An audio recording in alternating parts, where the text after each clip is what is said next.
Yes hello बच्चों, good evening good evening good evening. Yes ladies and gentleman आ गए। Good evening good evening good evening.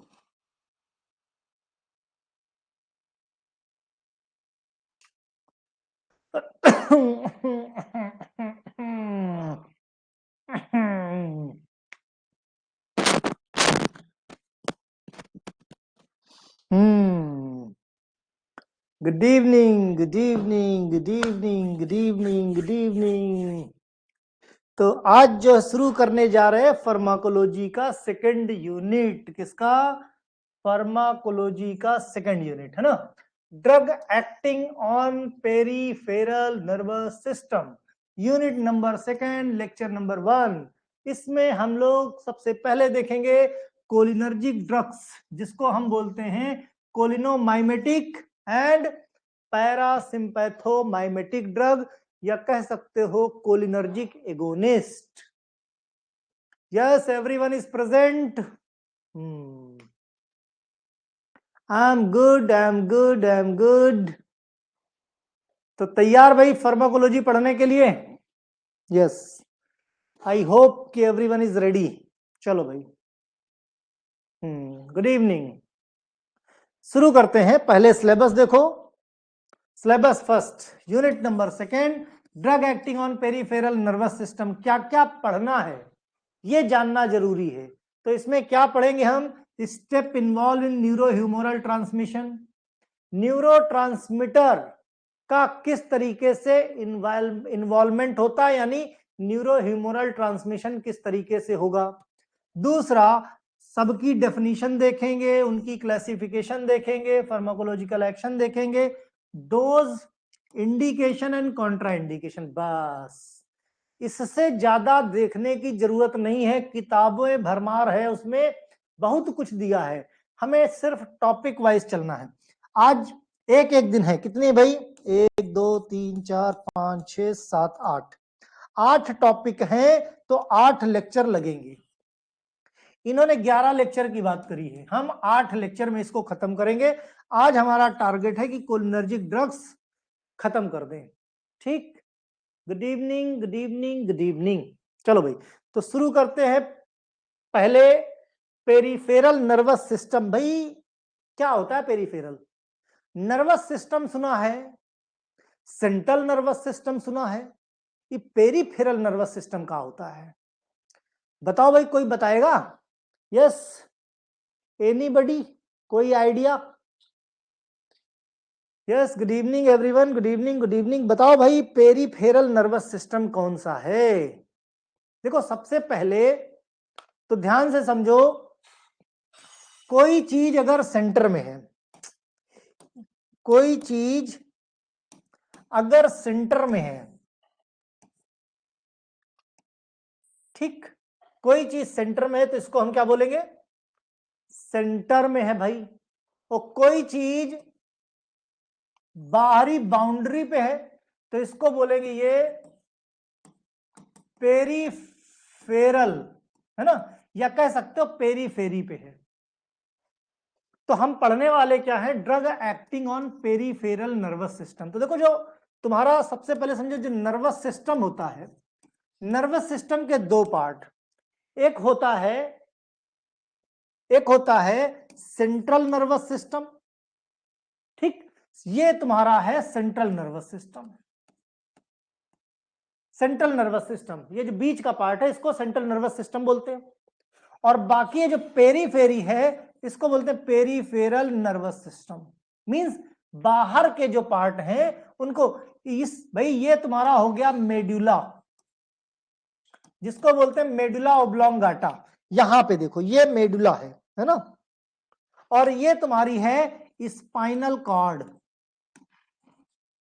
Spinal cord. तो देखो, जो तुम्हारा सेंट्रल नर्वस सिस्टम है, सेंट्रल नर्वस सिस्टम किससे मिलकर बना है?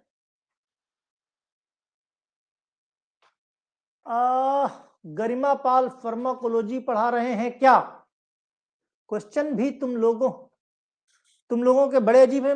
नोटिफिकेशन मधु मॉर्निंग में ही मैंने सेंड कर दिया है भाई, देख लो।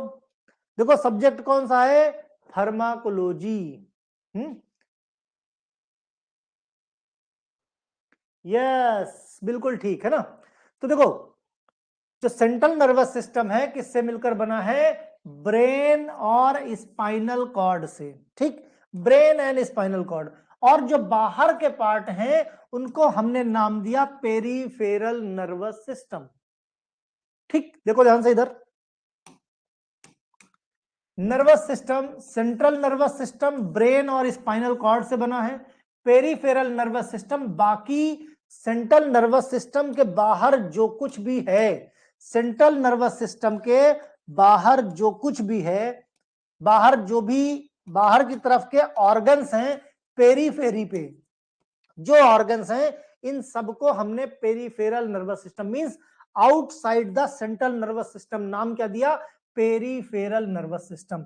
अब ये दो तरीके के हैं। दो तरीके कौन से? एक ऑटोनॉमिक नर्वस सिस्टम, एक सोमैटिक नर्वस सिस्टम। ऑटोनॉमिक और सोमैटिक। जो सोमैटिक नर्वस सिस्टम ये होते हैं, ये हमारी इच्छा के अधीन होते हैं। हम चाहेंगे तो ये काम करेंगे और हम नहीं चाहेंगे तो काम नहीं करेंगे।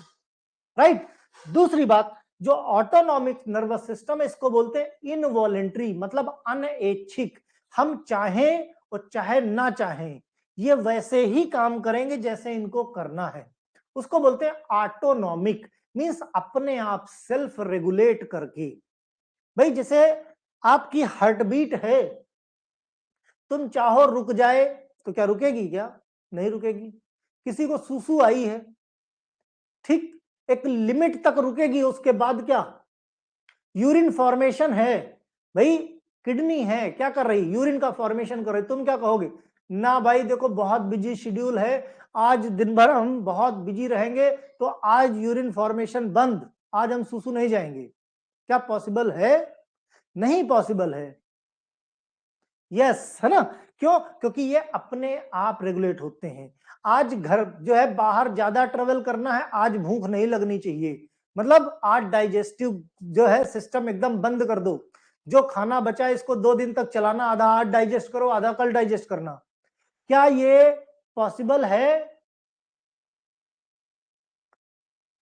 क्या ये पॉसिबल है? नहीं पॉसिबल है। क्यों? क्योंकि ये सेल्फ रेगुलेट होता है। ओके।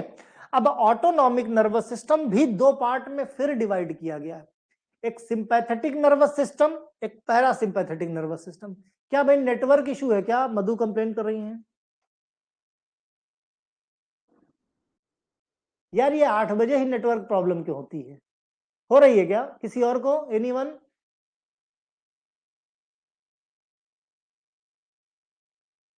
चलो भाई अपना अपना नेट एक बार चेक कर लो, है ना, एक बार चेक कर लो, कभी कभी होता है। फिर भी मैं एक बार रिफ्रेश कर देता हूं। नहीं है? चलो भाई नहीं है, है ना, अपना अपना नेटवर्क चेक कर लेना। देखो एक सिंपैथेटिक होता है, एक पैरासिम्पैथेटिक होता है। जो सिंपैथेटिक नर्वस सिस्टम होता है ये बॉडी के साथ सिंपैथी दिखाता है।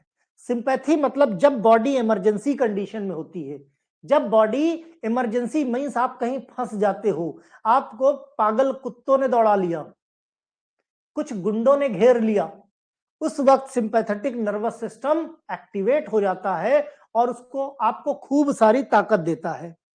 भाई देखो sympathetic system, fear fight flight, देखो क्या है, अब ये शेर कह लो, बिल्ली कह लो, कुत्ता कह लो, जो भी है, इसने दौड़ा लिया।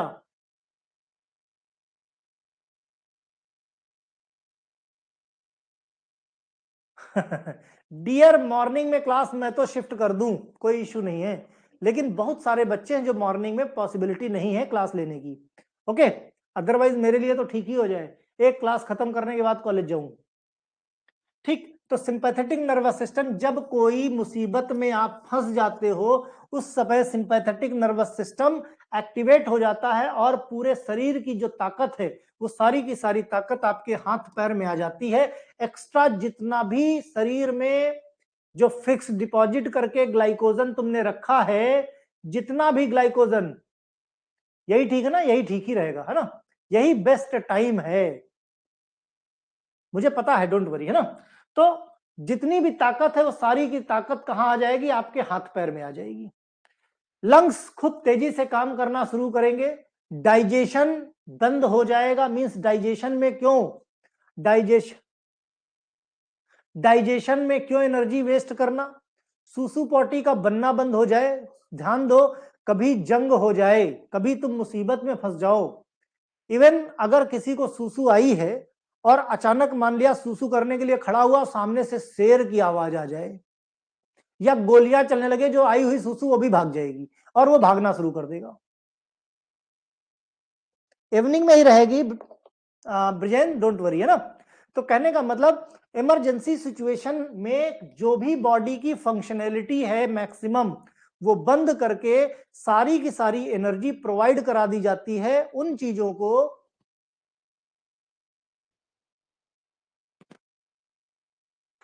ईवीएस का कोई सेशनल नहीं होता।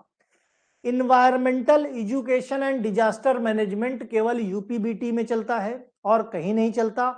दूसरा, इसका एक भी किसी भी तरीके से कोई भी इंटरनल मार्क्स का कोई लेना देना नहीं है, बात समझे। इसका सिर्फ और सिर्फ देखो क्या है, तुम्हारे इंटरनल मार्क्स कहां कहां पे होते हैं। इंटरनल मार्क्स बाकी जितने भी सब्जेक्ट हैं सब के होते हैं, क्योंकि उनका एक्सटर्नल भाई टोटल 100 नंबर का होता है। टोटल पेपर तुम्हारा 100 नंबर का, 20 इंटरनल और 80 तुम्हारा एक्सटर्नल हो गया। जो लोग कॉलेज में बता रहे थे वही पूछा, तो मान लो अरे कॉलेज में कुछ ज्यादा ही ब्रिलियंट हैं, है ना, एक्स्ट्रा टैलेंटेड लोग बैठे हैं, इसीलिए ये समस्याएं आ रही हैं। खुद दिमाग लगाओ, जिन सब्जेक्ट, देखो क्लियर कर लो अभी, तुम्हारा जो भी सब्जेक्ट का पूर्णांक है वो 100 नंबर का मैक्सिमम मार्क्स होता है, जिसमें 20 नंबर का इंटरनल और 80 नंबर का एक्सटर्नल होता है। ठीक, जहां तक बात ईवीएस की आती है, इन्वायरमेंटल एजुकेशन डिजास्टर मैनेजमेंट की आती है, वहां सिर्फ इसलिए नहीं होता इंटरनल, क्योंकि टोटल मार्क्स, टोटल ईवीएस का पेपर ही 50 नंबर का होता है और एक्सटर्नल पेपर पूरे पूरे 50 का हो जाता है। अगर ये दो पार्ट में बाइफरकेट हो जाए 30 और 20 में, तो 20 का इंटरनल ले लो और 30 का एक्सटर्नल, तब तो हो सकता है। लेकिन बोर्ड हमारा पूरे 50 नंबर का एक्सटर्नल करा रहा है। जब पूरे पूर्णांक का एक्सटर्नल हो गया तो इंटरनल का मतलब ही खत्म हो गया। वो कितना भी करा ले, तुमने 0 नंबर भी आ जाएंगे। देखो कॉलेज वाले इंटरनल में ये सब इसलिए ड्रामा करते हैं कि तुम्हारे नंबर कम आएंगे तो उनको फाइन लेने का बहाना मिल जाएगा। पता है ना, सिंपल सी बात, उनसे पूछो ना कि नंबर कहां जुड़वाओगे इंटरनल के। भाई टोटल 50 नंबर है, 50 नंबर का तो एक्सटर्नल हुआ जा रहा है, ये इंटरनल करोगे क्या।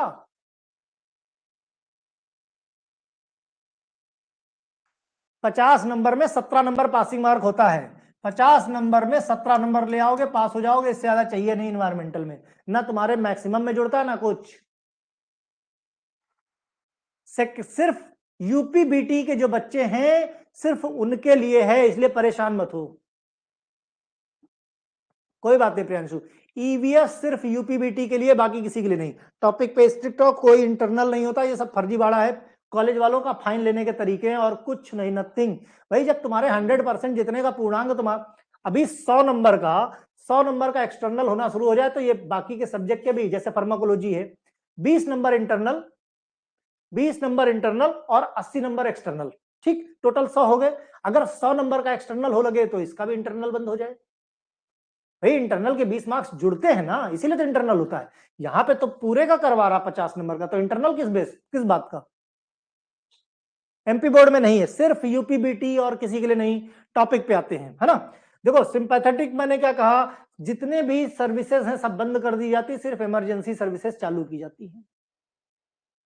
ठीक, सिर्फ इमरजेंसी सर्विसेज चालू रहती हैं, सुसु पॉटी, डाइजेशन, सलाइवेशन, ग्लैंड्स का सिक्रीशन, सब कुछ बंद हो जाता है। सारी की सारी एनर्जी कहां जाती है, आपके लंग्स में, कि लंग्स ज्यादा तेजी से सांस ले सके, ज्यादा से ज्यादा ऑक्सीजन कंज्यूम हो सके और ऑक्सीजन से सेलुलर रेस्पिरेशन हो सके, ज्यादा से ज्यादा एटीपी। और जो भी बॉडी में बाकी, जैसे आपकी किडनी में है peristaltic movement, means alimentary canal को जो एनर्जी जा रही है, जो स्प्लीन को एनर्जी जा रही है ना, जितने भी लीवर को जो जा रही है, ये सारी एनर्जी निकाल के आपके ब्रेन में, ताकि ब्रेन सोच सके, आपके हाथों में कि हाथ भागने के लिए, पैरों में पैर भागने के लिए तैयार हो सके। यही एक वजह, जब कभी आप गुस्से में होते हो या कभी इमरजेंसी सिचुएशन में होते हो तो आपकी ताकत डबल हो जाती है। कभी ट्राई करके देखना, जिस चीज को उठाने की तुमने कोशिश की, खुशी खुशी में नहीं उठा पाए, और जब भयंकर गुस्से में होगे तो तुम उससे ज्यादा वजन वाली चीज भी अगर रखी होगी तो भी उसको उठा के फेंक दोगे। कोशिश करके देखना कभी, है ना। खैर, और पैरासिम्पैथेटिक, पैरासिम्पैथेटिक का मतलब यह है रेस्ट करना, rest condition, rest and digest.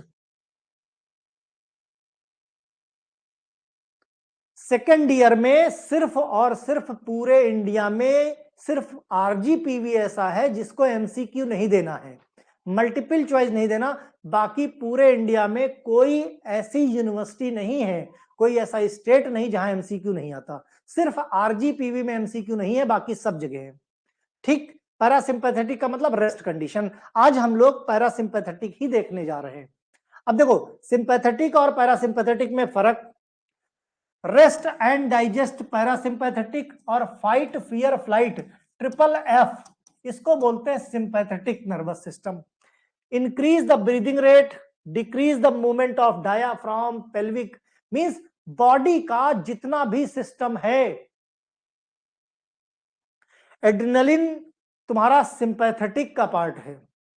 हम यहां पैरासिम्पैथेटिक पढ़ेंगे, कोलिनर्जिक। अब ध्यान से समझो, कोलिनर्जिक सिस्टम, कोलिनर्जिक सिस्टम क्या है, आरजीपीवी में नहीं है।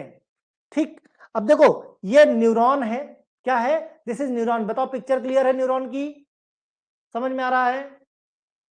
आरजीपीवी में पहले होता था, लेकिन उनकी एग्जामिनिंग बॉडी कहती है कि एग्जिट एग्जाम में ऑलरेडी एमसीक्यू आने वाला है, इसलिए हम एमसीक्यू नहीं रख रहे। सिंपल सी चीज है। ठीक, ऐसा उनका लेटर आया है आरजीपीवी की तरफ से, और आरजीपीवी ने इसको ऑथेंटिकेट किया है। ठीक, अब ध्यान से देखो, ये तुम्हारा न्यूरॉन है, उसके पहले एक फिगर और देखो तो चीजें और अच्छे से समझ में आएंगी। ये तुम्हारा हो गया मेडुला, मेडुला से निकला है तुम्हारी स्पाइनल कॉर्ड। ठीक, ये है मेडुला,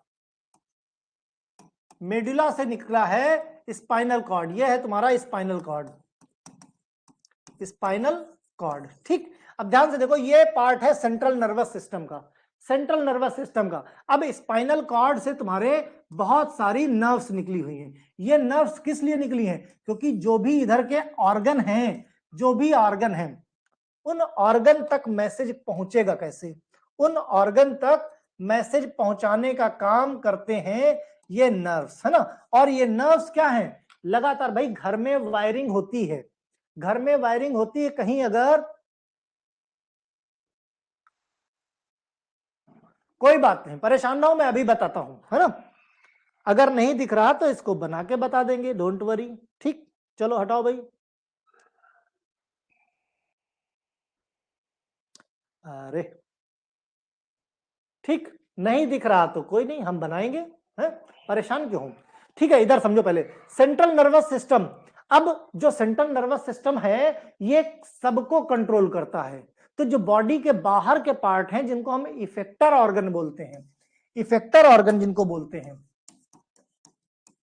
इफेक्टर ऑर्गन जिनको बोलते हैं, इन तक मैसेज कैसे जाएगा भाई। घर में एक मेन एमसीवी है जहां से मेन लाइन का कनेक्शन आया है, अब वहां तक तो कनेक्शन है, लेकिन दूसरे कमरे में भी जाना है, दूसरे कमरे में भी लाइट जलानी है, पंखा चलाना है, कोई बात नहीं। ठीक है, तो दूसरे कमरे में भी जलाना, तो कैसे करोगे, जाहिर सी बात वायर खींचोगे। अब वायर अगर पूरा नहीं पहुंच रहा है तो बीच में ज्वाइंट लगाओगे, मींस कनेक्टर लगाओगे, राइट। उसी तरीके से हमारी बॉडी में वायर होते हैं, और जिन वायर को बोलते हैं हम न्यूरॉन्स, क्या बोलते हैं, न्यूरॉन्स। ठीक, अब ये न्यूरॉन्स देखो, ये जो पहले ये साइनेप्स है, मींस बीच में कनेक्शन है, एक न्यूरॉन से दूसरे न्यूरॉन के बीच में जो जुड़ा हुआ है, ये बाद वाला न्यूरॉन, ये पहला वाला न्यूरॉन। ठीक, दो न्यूरॉन जुड़े हुए हैं, दो न्यूरॉन जहां जुड़ते हैं उसको बोलते हैं साइनेप्स। क्या बोलते हैं, उसको बोलते हैं साइनेप्स। यस, और उनके बीच का जो स्पेस होता है उसको बोलते हैं साइनेप्टिक क्लेफ्ट, है ना। ये चीजें बार बार रिपीट होंगी, यहां नहीं याद होती तो परेशान मत होना, पूरे सब में यही सब है ना। और इस गैप के पहले का जो न्यूरॉन है इसको बोलते हैं प्री साइनेप, प्री न्यूरॉन, क्या, प्री न्यूरॉन, या ठीक, और इसके बाद वाले को बोलते हैं पोस्ट न्यूरॉन, ठीक, या पोस्ट साइनेप्टिक क्लेफ्ट या प्री न्यूरॉन। ठीक है, यहां तक हो गया। रमेश गुप्ता पूछ रहे कौन सा सब्जेक्ट है।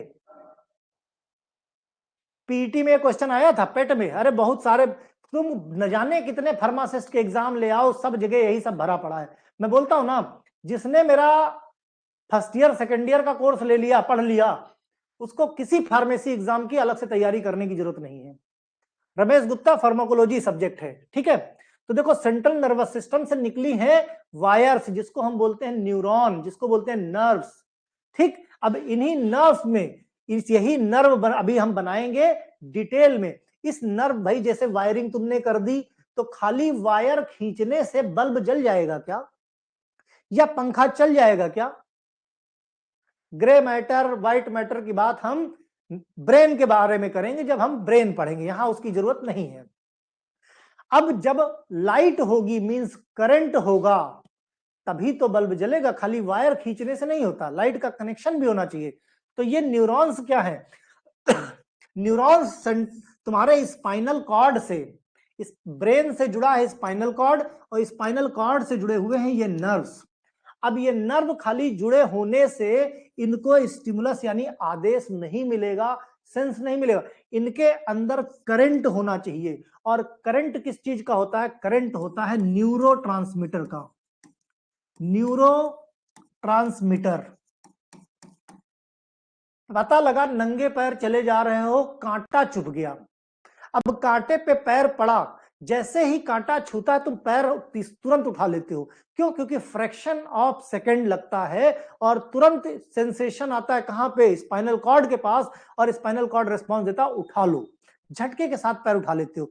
खड़े हुए हैं, ऐसे हम खड़े मान लिया, और यहां पे हाथ लग जाए, मान लिया कोई वायर खुला हुआ हल्का सा छुएगा, ऐसा नहीं कि हम उसको पकड़ेंगे, तुरंत हमारा हाथ हट जाएगा। क्यों हट जाएगा? सिर्फ न्यूरॉन से नहीं, इनके अंदर फ्रैक्शन ऑफ सेकंड में न्यूरोट्रांसमीटर ट्रेवल कर जाते हैं, और जो मैसेज एक जगह से दूसरी जगह जाता है वो न्यूरोट्रांसमीटर के थ्रू जाता है। और न्यूरोट्रांसमीटर ट्रेवल कहां करते हैं? वो न्यूरॉन्स के अंदर ट्रेवल करते हैं। याद रहे, न्यूरॉन्स को समझो घर की वायरिंग है, और न्यूरोट्रांसमीटर को समझो घर का इलेक्ट्रिसिटी का करंट है। जो बॉडी में मैसेज एक जगह से दूसरी जगह तक लेके जाते हैं, मैसेज जाता तो है वाया न्यूरॉन, लेकिन लेके कौन जाता है? वो मैसेज का फॉर्म न्यूरोट्रांसमीटर। बात समझे? ऐसा बिल्कुल नहीं होता कि कहीं और से कोई नई चीज आ जाती है। न्यूरोट्रांसमीटर किस तरीके से काम करेंगे उसके बारे में बात करते हैं, ठीक, उसके बारे में बात करते हैं, किस तरीके से काम करेंगे ये न्यूरोट्रांसमीटर। देखते चलो, समझते चलो, ना समझ में आए तो बताना, फिर से समझाया जाएगा। कितनी स्पीड ब्रेन को मिलती है, ये तो भाई देखो, ये अच्छे प्रश्न है, डिपेंड करता है स्टिमुलस कितना स्ट्रांग है। करंट प्रोड्यूस कहां होता है? करंट प्रोड्यूस करवाते हैं, अभी काहे परेशान? मैंने कहा ना, गरम गरम खाने से मुंह जल जाता है, ठंडा करके खाओ, आराम से खाओ, है ना, डाइजेस्ट भी होगा और समझ में भी आएगा। तो थोड़ा सा वेट करो, करंट कहां होता है, क्या स्पीड, सब कुछ पता चलेगा, ठीक। चलो भाई, अब देखो हम क्या बना रहे हैं, उस पे, इस पे ध्यान देना तुम।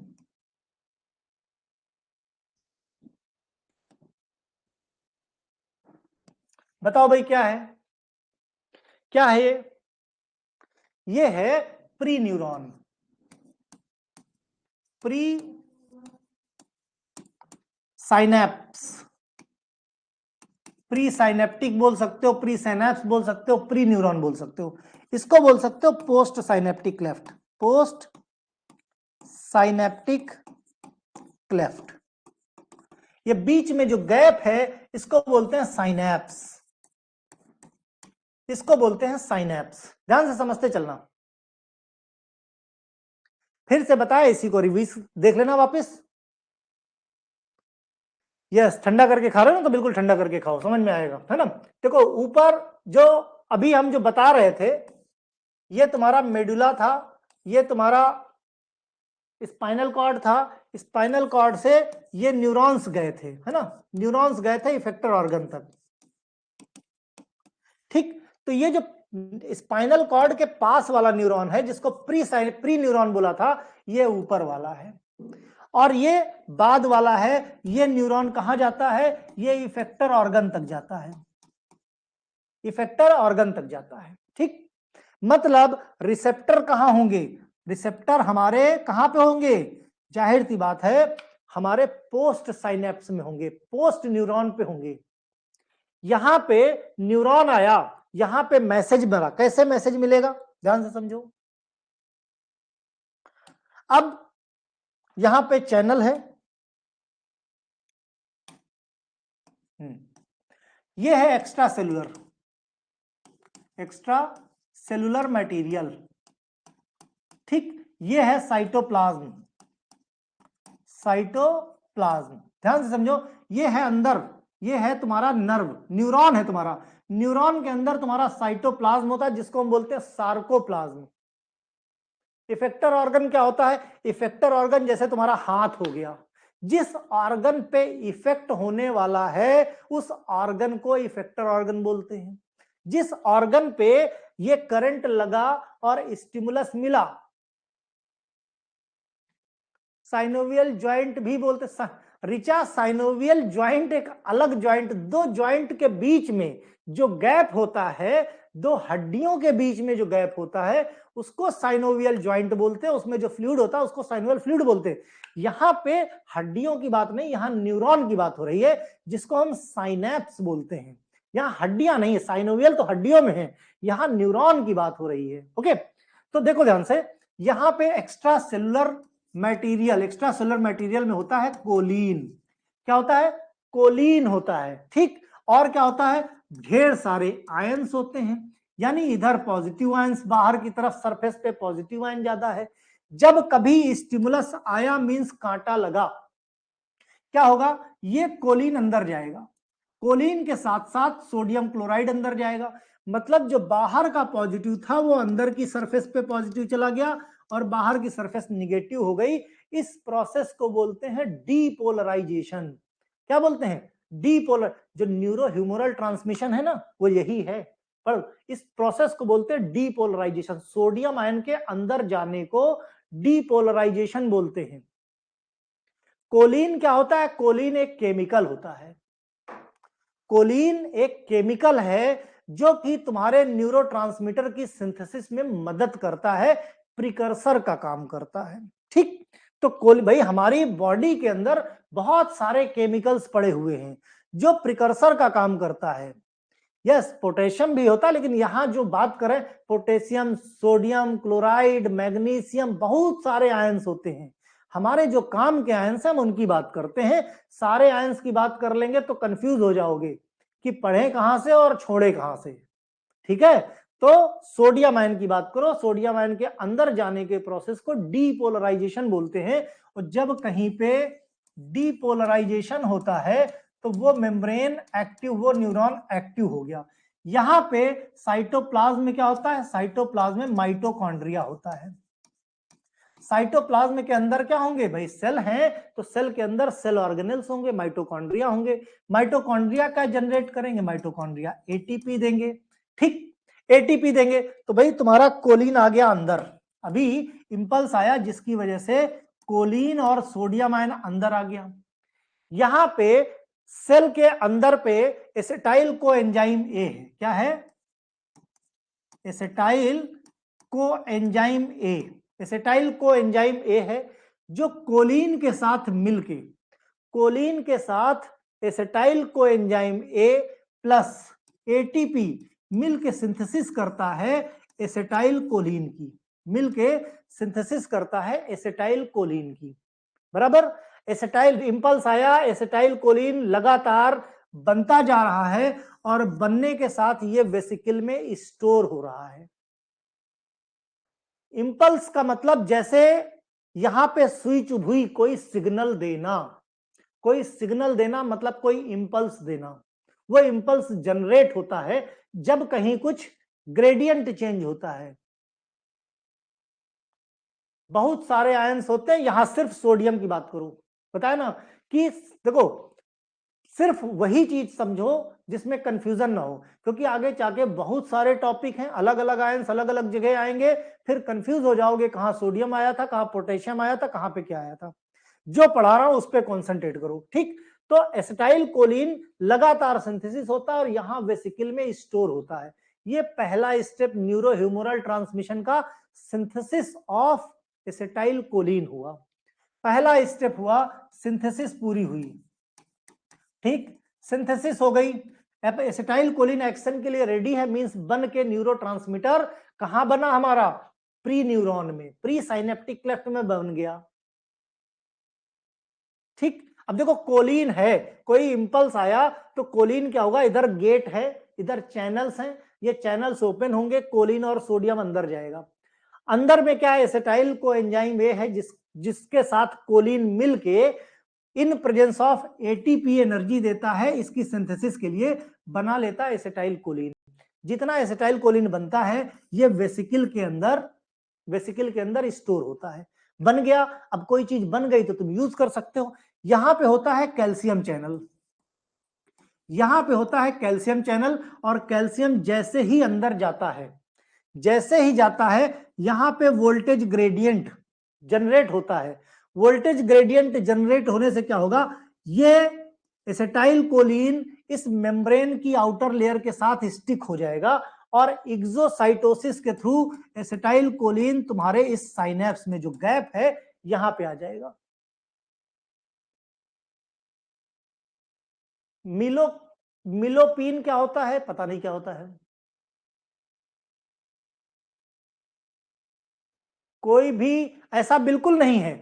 जब पॉजिटिव आयन अंदर बढ़ेगा तब डिपोलराइजेशन होता है, और जहां पॉजिटिव आयन बाहर गया तो वहां फिर से रीपोलराइजेशन होगा।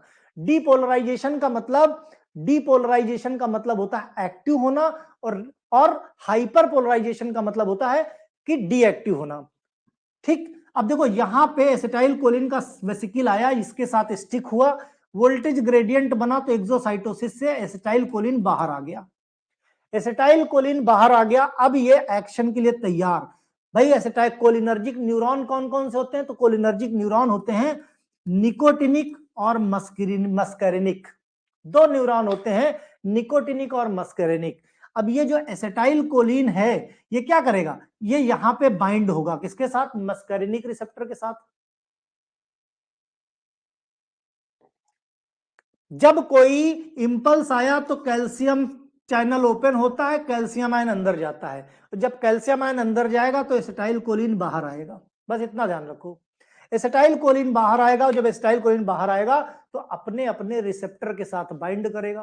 भाई जब तक एसिटाइल कोलिन रिसेप्टर के साथ बाइंड नहीं करेगा, जब तक कोई न्यूरोट्रांसमीटर रिसेप्टर के साथ बाइंड नहीं करेगा तब तक एक्शन नहीं होगा। फार्माकोलॉजी के शुरुआत में बता रखा मैंने। सोनू मौर्य ऊपर से उड़ रहा है, कोई बात नहीं, धीरे धीरे समझ में आएगा, समझे। इससे ज्यादा आसान लैंग्वेज नहीं हो सकती अगर थोड़ी भी फार्माकोलॉजी आती है तो। बहुत आसान, अभी बार बार रिपीट होगा ये सब, ठीक है। और अगर मुझसे केमिस्ट्री किसी ने पढ़ी है तुम में से यहाँ पे, तो ये सारी चीजें मैंने केमिस्ट्री में पढ़ा रखी है। जो बच्चे ने मुझसे केमिस्ट्री पढ़ी होगी वहां केमिस्ट्री में मैंने बाकायदे इन चीजों को पढ़ा रखा है पहले से ही, और बार बार रिपीट होंगी, 2-3 बार वीडियो देखोगे समझ में आएगा, नहीं तो एक एक्स्ट्रा लेक्चर लेके फिर से समझा देंगे, ठीक। ध्यान से समझो, या फिर एक काम करते हैं, देखो ध्यान से, चलो भाई फिर से मिटाते हैं। देखो फिर से देखो, नहीं समझ में आया ना, जब तक समझ में ना आया तब तक पढ़ाने का मजा नहीं है, कोई बात नहीं। यहां पे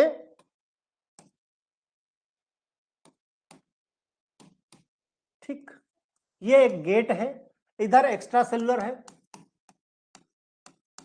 एक्स्ट्रा सेलुलर, यहां पे साइटोप्लाज्म है, साइटोप्लाज्म में सेल के अंदर सारे ऑर्गेनेल्स होते हैं, लेकिन हमको माइटोकॉन्ड्रिया चाहिए, हमको माइटोकॉन्ड्रिया चाहिए क्योंकि माइटोकॉन्ड्रिया एटीपी बनाता है, ठीक। यहां पे कोलिन है बहुत सारा, अब भाई जाए ये प्रिकर्सर का काम करता है एसिटाइल कोलिन के, ठीक। कोलिन है, आयंस है ना, तो इधर कोलिन आ गया और इधर सोडियम आयन है ना, ये दोनों अंदर आ गए तो ये डीपोलराइजेशन हुआ, मींस एक्टिवेट हो गया, ठीक हो गया। यहां पे पड़ा हुआ है पहले से acetyl coenzyme A, acetyl coenzyme A ये कोलिन के साथ मिलके बना लेता है एसिटाइल कोलिन। याद रहे कोलिन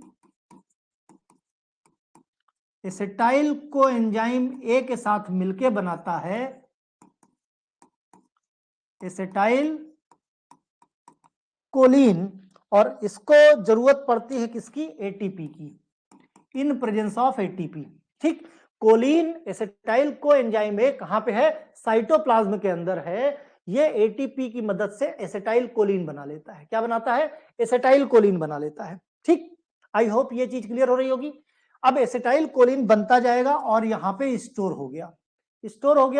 ठीक, इंपल्स आया, कैल्शियम आयन यहां पे है, कैल्शियम चैनल ओपन हो गया और ये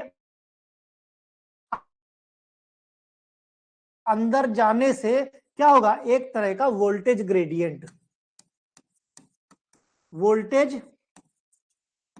ग्रेडियंट जनरेट होता है, जिसकी वजह से एसिटाइल कोलिन एक्सोसाइटोसिस के थ्रू बाहर आ जाता है।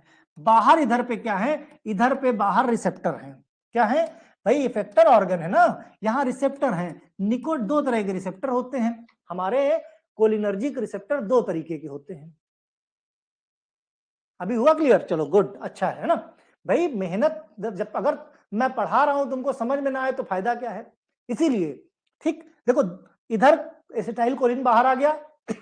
कोई भी न्यूरोट्रांसमीटर जब बाहर आता है अपने रिसेप्टर के साथ जब बाइंड करेगा, जब रिसेप्टर के साथ बाइंड करेगा तभी अपना एक्शन दिखाएगा। अब ये क्या करेगा? ये कुछ मस्कैरिनिक रिसेप्टर के साथ बाइंड करेगा। तो जहां जहां पे मस्कैरिनिक रिसेप्टर है, जैसे हार्ट पे है तुम्हारे, स्मूथ मसल पे है तुम्हारे, ग्लैंड्स पे है तुम्हारे,